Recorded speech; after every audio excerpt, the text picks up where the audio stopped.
A paz de Cristo, irmãos. Que Deus abençoe você. Que Deus te dê a paz, te dê vitória e faz de você sempre um vencedor. Jesus diz que em Cristo, Jesus, somos mais que vencedores. Assim nos diz a palavra, o apóstolo Paulo fala isso, e nós devemos ter essa confiança. Que Deus abençoe você que inscreveu nesse canal, que está nos seguindo, está nos apoiando nesse trabalho.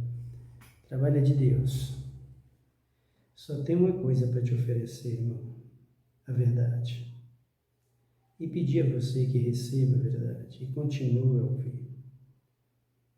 E se emenda a Cristo. Porque a dor da separação é muito difícil. É muito difícil. Você não imagina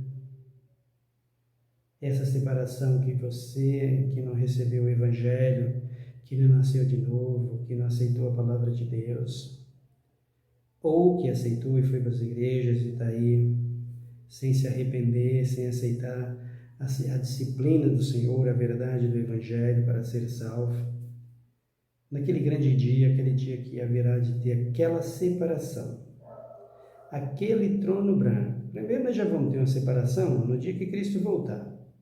Então, como o pastor avarta as ovelhas dos bodes, diz que ele vai fazer isso.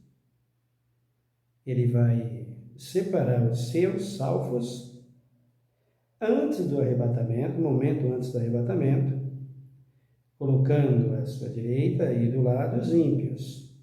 Por exemplo, você pode pegar Elias e Eliseu, tá? Para você saber o que é o dia do arrebatamento, o que é uns tomados e outros deixados.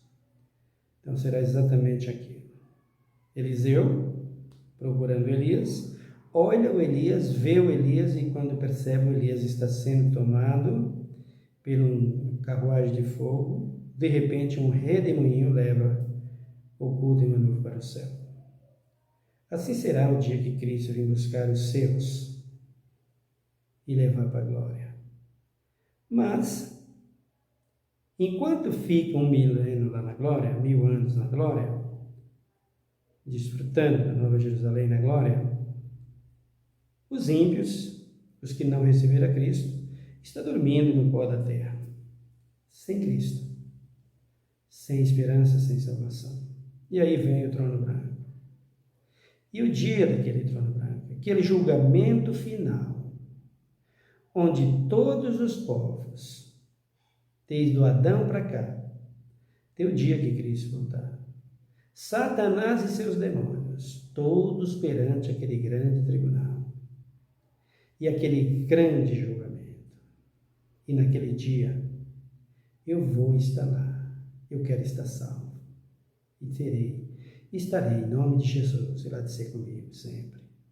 Vai estar Paulo, Pedro, João, Tiago, todos os apóstolos, o Elias, o Enoque, o Moisés, todos nós. Maria Madalena, Maria Salomé, Maria Mãe do Senhor, todos estaremos juntos naquele dia.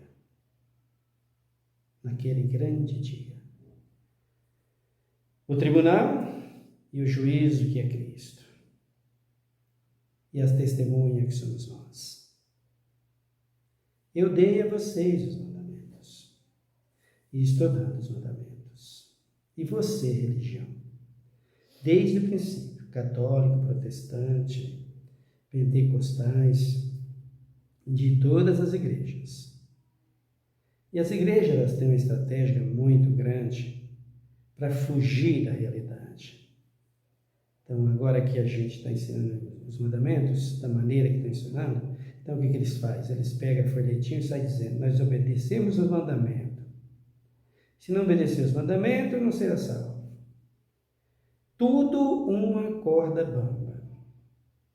Tudo um muro que eles formaram para você subir em cima e dizer que a igreja deles obedece. Uma farsa. Só para cobrir o erro dele. Quer dizer, não, esse pregador está falando aí, mas a gente também guarda. Olha os folhetinhos nossos aqui, da nossa igreja. Nós estamos com os mandamentos. Só para isso. Só de você ver que eles puseram a igreja na política, você já pode ver que eles não têm nada com o Espírito Santo de Deus, com o Evangelho, viu, irmãos? Recorde-se disso, guarda isso, pois em Cristo Jesus, digo a verdade, não minto. Cristo não se mistura. A igreja do Senhor não se mistura com tudo isso que está aí, que só serve para explorar o pobre e escravizar o povo e nada mais. De escravidão em escravidão, vai vivendo o nosso Brasil, vai vivendo o nosso povo. E quem nos escraviza? Os nossos empregados. Assim é a igreja, assim é o pastor. Finge que guarda. É um casamento perfeito, né? O pastor com o deputado, com o senador, com o ministro, com o vereador, com o presidente, com todos eles. Na época da eleição, promete. Depois, o Centrão não aprova, não passou no Congresso. É assim, é tudo assim. Assim é o pastor. Jesus faz, Jesus dá, Jesus é isso, Jesus aquilo, vem para cá. E assim, e tu aqui tem isso, e eu te abraço. E é isso. Uma balela terrível. Mas aqui eu estou dando os mandamentos. O que Cristo mandou. Saiba de uma coisa, queridos. Sem os 10 mandamentos, Deus não é Deus. Jesus não é Jesus e o Espírito Santo não é Espírito Santo. Sem os 10 mandamentos, que são as 10 leis, eles não existem. Ele seria homem comum, sem autoridade nenhuma. Isso é nada. Mas o fundamento da realidade em Cristo, para esse planeta Terra, chama-se 10 mandamentos. Se tu não buscar obedecer, tu vai perecer com essa turma de mentirosos e enganadores. A palavra de Deus não volta vazia. A palavra de Deus é perfeita. Os mandamentos estão para ser cumpridos. Todos os mandamentos que Cristo deu a Moisés, lá no Monte Sinai, já vinha da Nova Jerusalém. E irá conosco, pelo menos até um trono branco, eu sei que eles estarão vigorando. Porque o juiz está lá. O juiz trabalha em cima de lei. Se não tiver lei, para que juiz? Então, eu quero que você se inscreva aí. Se puder, deixe os seus comentários aí, o seu joinha, tá bom? E venha conosco aqui para o Evangelho.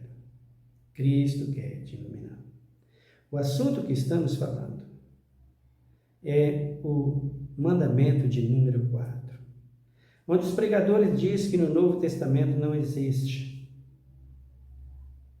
Eu já vi pregador das Assembleias, eu já vi pregador das Paz e Vida, eu já vi pregador da Batista, eu já vi pregador da Congregação, eu já vi pregador de vários lugares bater o pé no chão e dizer: não existe um versículo de Mateus, Apocalipse que manda guardar os mandamentos. Eu já vi, já falaram. E eu já vi de Mateus, Apocalipse, dizendo: se não obedeceres, o fogo vai pegar. Tenha certeza. E o enxofre vai exalar. Em Cristo Jesus, eu digo a verdade. Eu não minto. É bíblico. É Cristo. E eu posso até mentir, mas a Bíblia, não. A palavra de Deus, não. Arrependei-vos e convertei-vos, pois por que morrereis, ó casa de Israel? Assim diz o Senhor. Arrependei-vos e convertei-vos, pois por que morrereis, ó igreja? Por que morrereis, ó Brasil? Nas fábulas, nas mentiras dos falsos crentes, dos falsos mestres, dos falsos profetas. É tão simples o Evangelho, tão humilde. O Evangelho é de prudência. O Evangelho é de justiça, é de amor, é de paz. O Evangelho é de união. O Evangelho é de sinceridade, de verdade. O Evangelho não é de oba-oba, meus queridos. Não. O Evangelho tem duas palavras: sim e não.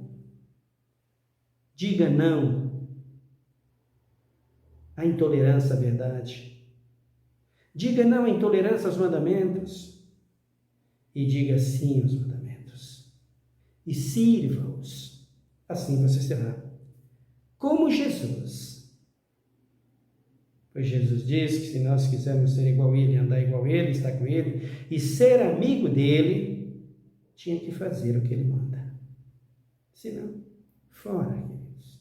Então, nós estamos meditando em Êxodo, capítulo de número 20, do versículo de número 8 para frente. Lembra-te do dia de sábado, para o santificar. 6 dias trabalharás e farás toda a tua obra. Mas o 7º dia é o sábado do Senhor, teu Deus.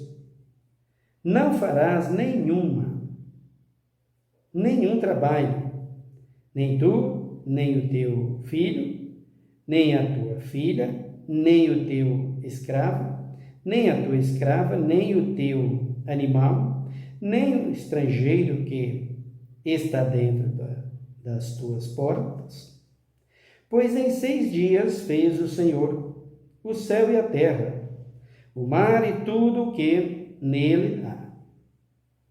Tudo o que neles há. Mas ao 7º dia descansou. Por isso abençoou o Senhor o dia de sábado e o santificou. Então, meu querido, um crime que eles cometem no Velho Testamento. E a pergunta que fica agora, e eu faço agora para todos vocês, de todas as religiões, os padres, o Papa, o pastor, o apóstolo, o bispo, o chefe de toda a nação, de todas as nações, eu faço a pergunta para todas as igrejas, para todos os religiosos, o macumbeiro, o feiticeiro, o espírito, todos vocês são gente, todos nós somos ser humano, ou não? Todos nós pertencemos à criação de Deus e somos amados de Deus, sim ou não? O que Deus não ama de nós é os maus, as más obras. É a desobediência, o desrespeito a Ele. Mas as nossas vidas são preciosas diante do Senhor, de todos nós, sem exceção. Então a pergunta que fica no ar para todos é que quando Deus diz: guarda os meus sábados, guarda os sábados, meus sábados, por 2 motivos. Eu já expliquei isso aqui e vou explicar agora outra vez. Porque dentro de um mês tem 4 sábados. E dentro de um ano chega a 48 sábados, mais ou menos. Além dessa razão, tem mais os 7 sábados das festas judaicas, que nós veremos isso. Hoje em dia tem festa para todo tipo de festa. Comercialmente tem um dia de feriado. Lá em Israel não tinha feriado. Era 6 dias para trabalhar e 1 para descansar. No dia do descanso, eles faziam as festas comemorativas. Então, por isso os meus sábados. Então vejam, diz eles, os pregadores falsos, enganadores, que não quer ter compromisso com a palavra de Deus e finge ter compromisso. Se o pastor disser, nós agora estamos pregando, ensinando para obedecer o sábado, então observe para ver se ele obedece. Nós estamos ensinando para eles obedecer os mandamentos, então observe para ver se ele está fazendo isso só para disfarçar, porque está vendo que está sendo pregado e Deus vai cobrar. E vai cobrar mesmo, irmão. Esse velho que está aqui falando para vocês não está jogando palavra ao ar. Todas as igrejas, Paz e Vida, Universal, Batista, Assembleia, Brasil para Cristo, Renascer, Universal, Mundial, todas as igrejas católicas, neopentecostais, pentecostais, o protestantismo, todos de uma forma geral, vai passar pela cobrança de Deus pelos 10 mandamentos. Não ensinou por quê? Tem o Adventismo que ensina sobre o sábado. E os outros? Está sendo ensinado também? Tudo vai passar pela balança de Deus nesta vida. E se Deus começasse hoje, seria muito melhor, porque daria tempo para o arrependimento de alguns, né? Seria muito bom. Mas tudo Deus vai cobrar. Então o que eles dizem, isso foi lá no Velho Testamento, o povo de Israel. Agora diz uma coisa para mim, a pergunta que fica é essa: só tinha gente em Israel? Só era povo o povo de Israel? Só era ser humano o povo de Israel? Só era homem o povo de Israel? E vocês, quem são? Nós somos o quê? Nós que estamos depois de Cristo para cá, nos tornamos o quê? Homens e mulheres, o que nós somos? Porque Jesus disse, o sábado foi feito por causa do homem, e não o homem por causa do sábado. O apóstolo Paulo diz que enquanto vive o homem, ele está debaixo da lei. A observância aos mandamentos e a obediência a eles, é o que Paulo diz sobre a prosperidade, é o que diz Deuteronômio. Você é o quê? Você é homem? Somos homens ou não somos? Porque para saber se os mandamentos foi só lá para os filhos de Israel, para o povo de Israel para lá atrás, é só eu observar o que Cristo diz. Você é homem? Você é ser humano? Se você é ser humano, abraça-o e obedeça e sirva. Agora, se você não é, aí tudo bem, não tem problema, não precisa obedecer. Mas a respeito do sábado, o que é o sábado? O que Cristo exigiu do sábado? Então as pessoas às vezes comentam certas coisas comigo e questionam aqui, porque eu estou ensinando, de determinadas coisas. Nós precisamos explicar. Abram comigo aí também em Êxodo. Depois nós vamos a Deuteronômio. Êxodo, capítulo de número 23. Para você entender melhor o que quer dizer sábado. Êxodo 23. Versículo 10 diz assim: 6 anos. Deixa eu ver se eu estou em Êxodo mesmo. Sim, estou.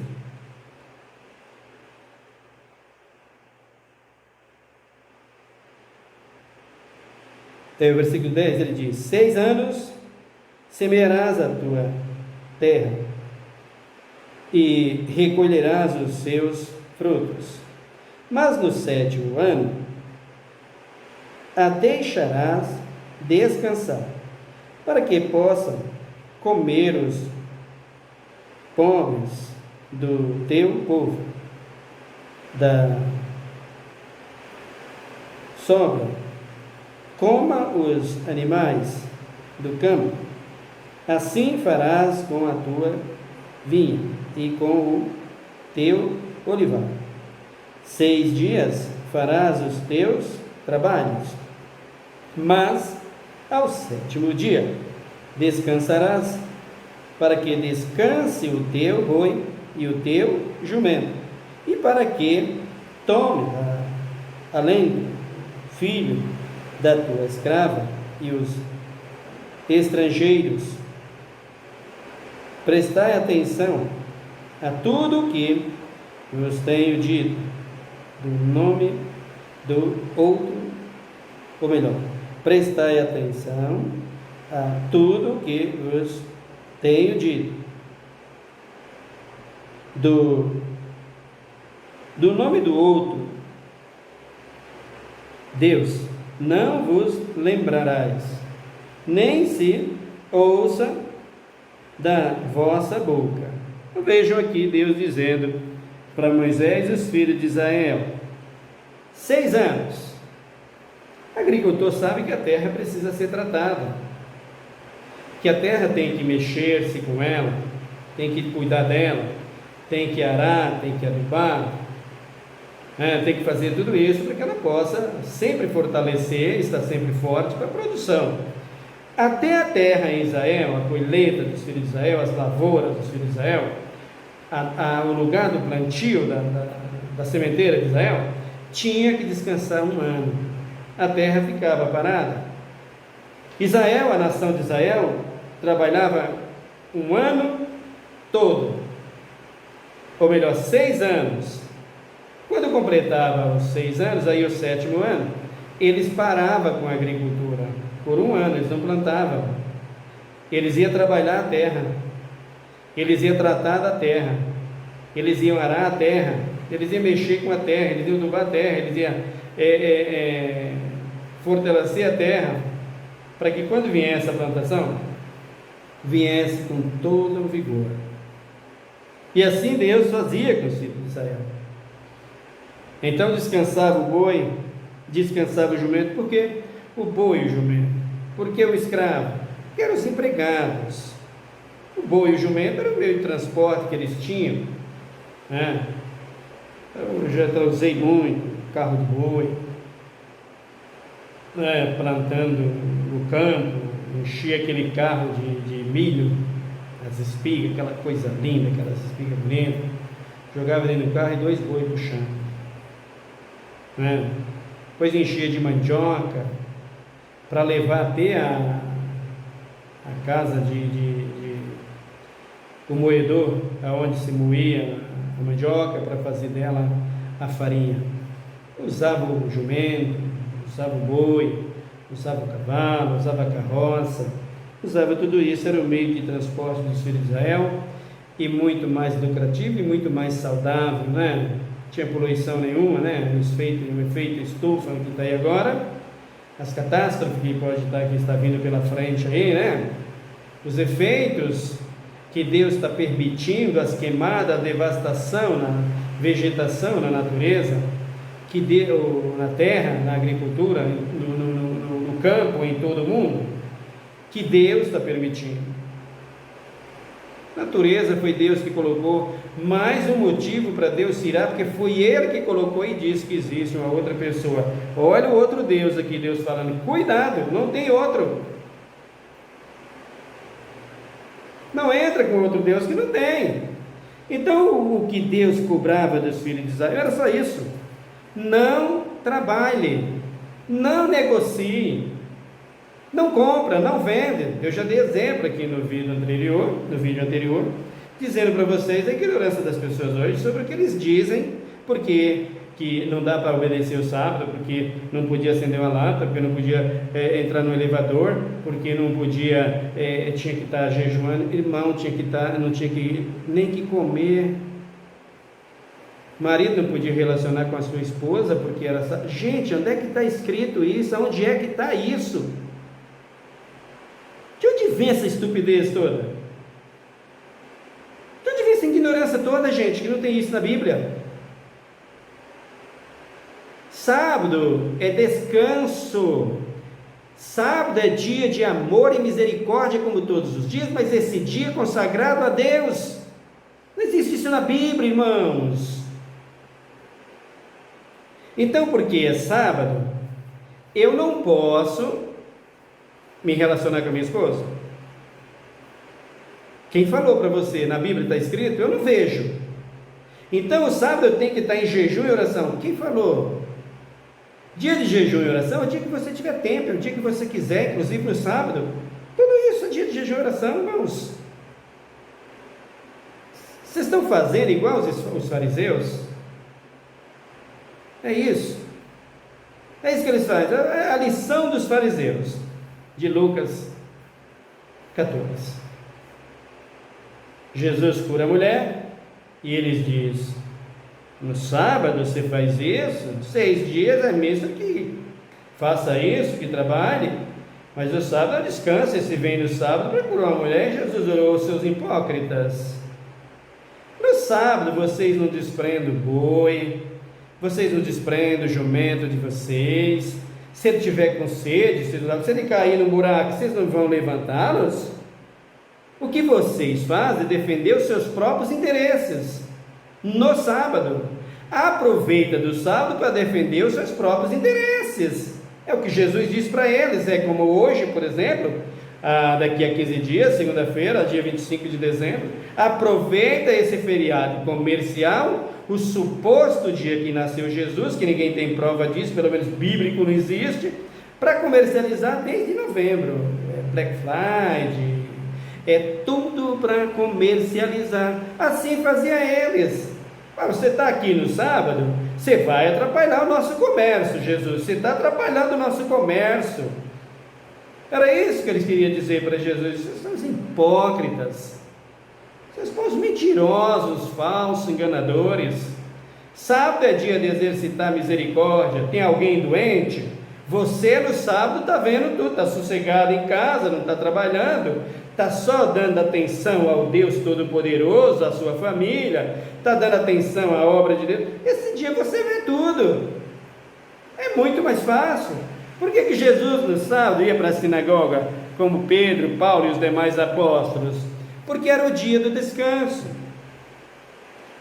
Por que no sábado eu vou pregar, eu bati nas portas, ia pregar o Evangelho, tomava banho de mangueirada de água, tomava mangueirada nas pernas, como já fizeram contra mim, aqueles facão de 40 polegadas, sabe? Tromontina, e o cara disse: o que você está fazendo aqui, rapaz? E aquelas pás de carregar areia, de pegar areia, que o cara pega na mão e diz: sai daqui, senão racha a tua cabeça. Querido, sábado é dia de pregar o Evangelho. Eu aproveito esses dias para chegar nas portas e dizer: arrependei-vos e convertei para que sejam apagados os vossos pecados, meus queridos. Esse sábado é o que disse o rei Davi.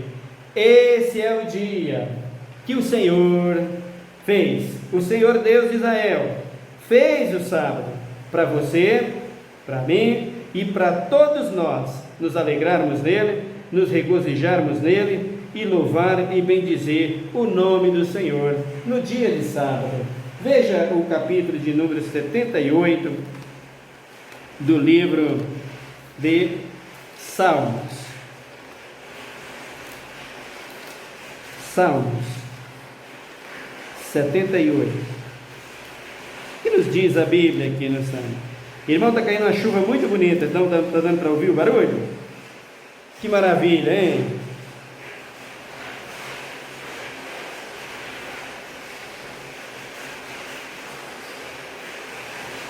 O versículo de número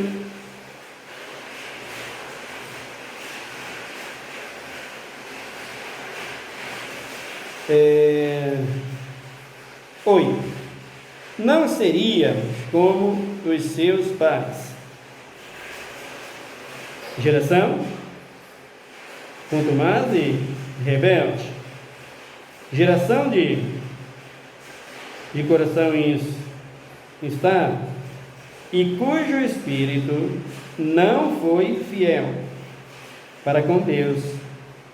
Os filhos de Efraim, armados e trazendo arcos,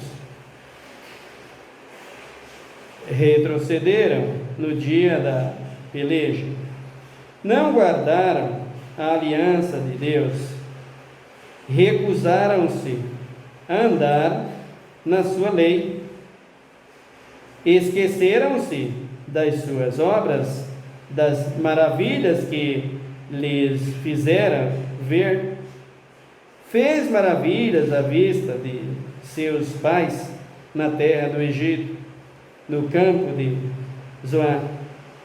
Dividiu o mar e os fez passar por ele, fez com que as águas passassem como num montão.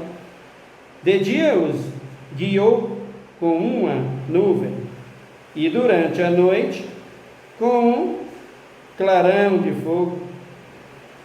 Fendeu as penhas no deserto e deu-lhes de beber abundantemente, com de grande abismo. Fez sair fontes da rocha e fez correr águas com rios. Contudo, prosseguiram em pecar contra ele, rebelando-se contra o Altíssimo no deserto. Tentaram a Deus nos seus corações, pedindo carne para satisfazerem o seu apetite. Falaram contra Deus, dizendo: pode Deus preparar-nos uma mesa no deserto? Quando feriu a penha, águas correram dela e rebentaram ribeiros em abundância.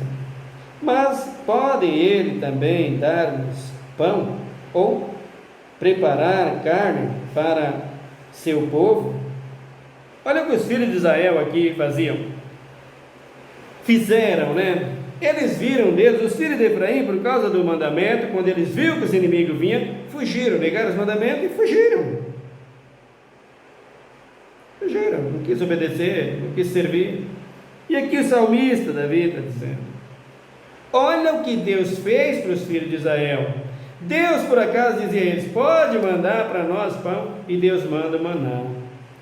Pode Deus nos dar água a beber? A rocha jorra água. Pode vir água para nós? 12 fontes de água e 70 palmeiras. Água em abundância, rocha jogando água em abundância, codornize quando eles queriam comer carne, mar se abrindo quando era para passar de um lado para o outro. E os filhos de Israel negando ao Senhor. Assim está essa geração, e o salmista aqui está clamando a eles. O 21 ele diz: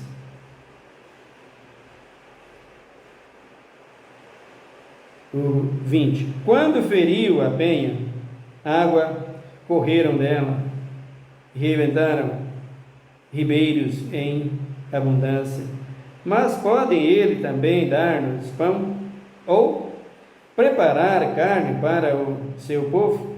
A mesma coisa quando Jesus vem. Jesus chega com seus discípulos num lugar de relvas, pastos verdes e campo. E há 2 dias, 3 dias que a multidão estava seguindo, e Deus olha para os seus apóstolos e diz assim: a multidão está com fome, eu estou com dó deles, estou me compadecendo deles, precisam comer. E os discípulos, na mesma incredulidade, judeus, né? Disse: mas quem é que vai ter pão aqui para tanta gente, Senhor? Quem vai comprar? Ainda se tivesse tantos de denários aqui, não dava para fazer isso. Aí Jesus disse para eles: ninguém tem nada aí? Alguém responde: tem aqui um rapaz que tem 2 peixes, 5 pães, mas o que é isso? Para tanta gente. Diz: ah, tem? Dá para cá. Manda sentar o povo. Assenta em si. Vai. E ele dá graça aos pães, a Deus pelos pães, para provar que quem estava com Israel lá no deserto foi ele. Foi ele. Vocês querem o que, irmão? Para Deus provar que vocês estão errados, que vocês estão negando os mandamentos, que vocês colocou a igreja na política, que vocês se bancam de política, de pastor político, de apóstolo político, de missionário político, de deputado político, dizendo ser pastor. Vocês querem o que para Deus provar para vocês que ele não se mistura no meio disso? Porque Jesus vem e mostra para os discípulos: eu sou aquele mesmo Deus que vocês clamou por água, eu dei. Que vocês clamaram por pães e carne, eu fiz isso por vocês. Eu estou aqui agora para mostrar para vocês. Dá os pães para cá. Trouxeram os 5 pães e os 2 peixes. E todos comeram com abundância e sobejaram 12 cestos. O que vocês querem que Deus faça? Só tem uma coisa que Deus vai fazer: vai descer o cajado. Essa é a minha oração. Não Deus está força, é outra coisa para fazer. Porque tudo que eu precisava fazer está feito aí, irmãos. O filho veio, postou tudo isso. E vocês não querem tomar um exemplo? Mandamentos, se não forem ensinados, para obedecer. E quem ensina, obedeça. Se não for ensinado, não tem saída. Aí Paulo, o escritor está dizendo aqui do Salmo Zaf, né? Ele diz assim: pois não creram em Deus, nem confiaram na sua salvação. Contudo, ordenou ele as altas nuvens e abriu as portas dos céus. Fez chover sobre eles o maná para comer e lhes deu cereal do céu. Cada um comeu o pão do céu dos anjos. Mandou-lhes comida com abundância. Fez sobrar no céu o vento do Oriente e trouxe o vento sul com a sua força.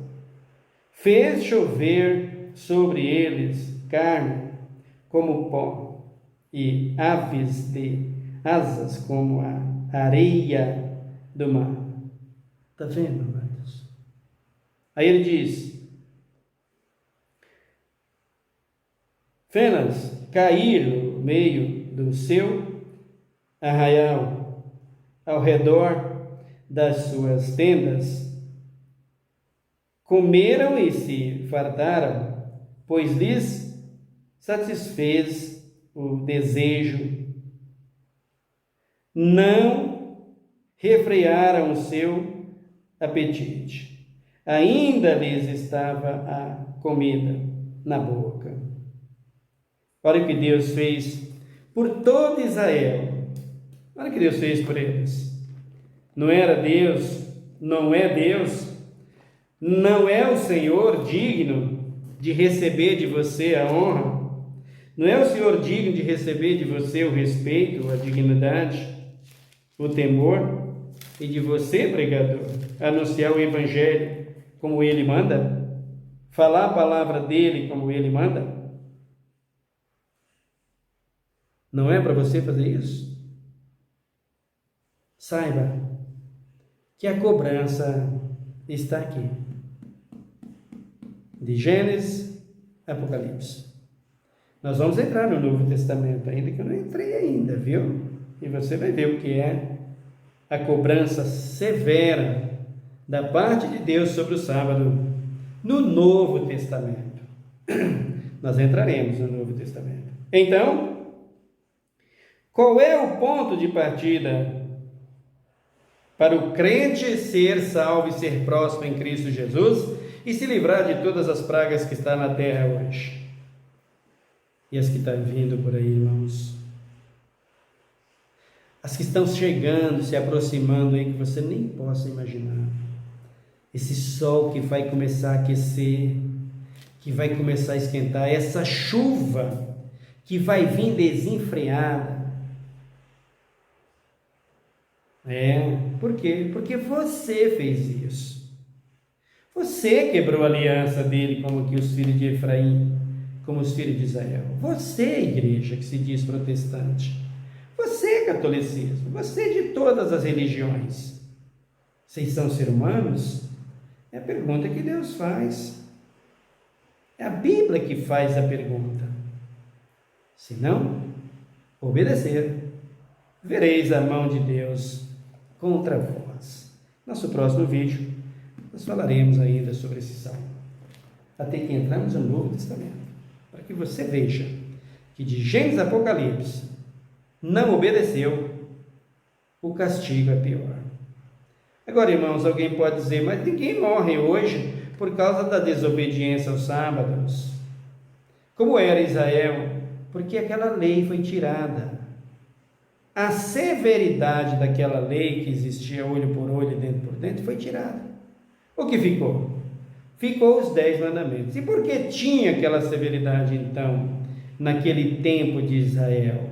Porque o Espírito não tinha sido derramado, queridos. O Filho de Deus ainda não havia vindo ao mundo. Agora Cristo veio, estendeu a misericórdia sobre todas as gentes. O escravo não há mais. No que diz respeito à salvação, pertencer à linhagem de Israel, porque hoje não existe linhagem de Israel, não existe Israel, no que diz respeito à salvação, existe um povo que se arrependeu, que nasceu de novo para ser salvo. Essas são as pessoas que vai ser salva, que vai entrar no céu. Então Deus estendeu a sua misericórdia e todos podem ser salvos. Por isso não há cobrança do olho por olho e dente por dente, porque Cristo disse: se o Senhor não abreviasse os dias, nenhuma carne se salvaria. Ele está esperando e dando oportunidade para que o povo se arrependa. Vai ficar pior, porque ele vai dizer: te dei tempo para que arrependesse e não quisesse. Está lá nas cartas do Apocalipse, as 7 cartas às igrejas do Apocalipse. Dê-lhes tempo para que vocês se arrependam. Aí você vai ver o que é o olho por olho lá no lago de fogo. Ele está dando tempo. Por isso, não está matando por causa da desobediência. Você tem oportunidade, tá bom? Ore comigo nesse momento. Senhor, meu Deus, meu Pai, obrigado por mais um dia, pela sua palavra. Abençoa a minha nação, o meu povo. Abençoa as pessoas em todo o mundo. Salva os meus parentes, salva os meus vizinhos da direita, da esquerda. Salva, Pai, a tua igreja. Dá vitória àquele que é sincero e àquele que deseja a verdade. Tenha misericórdia dos que estão sofrendo, Pai. Numa clínica, num hospital, num coma, num leito de dor, numa UTI, socorre. Aquele que está com câncer, aquele que está com AIDS, aquele que está com a diabetes, aquele que está em hemodiálise. Oh, meu Deus, socorre cada um. Tu és socorro presente na angústia, Senhor.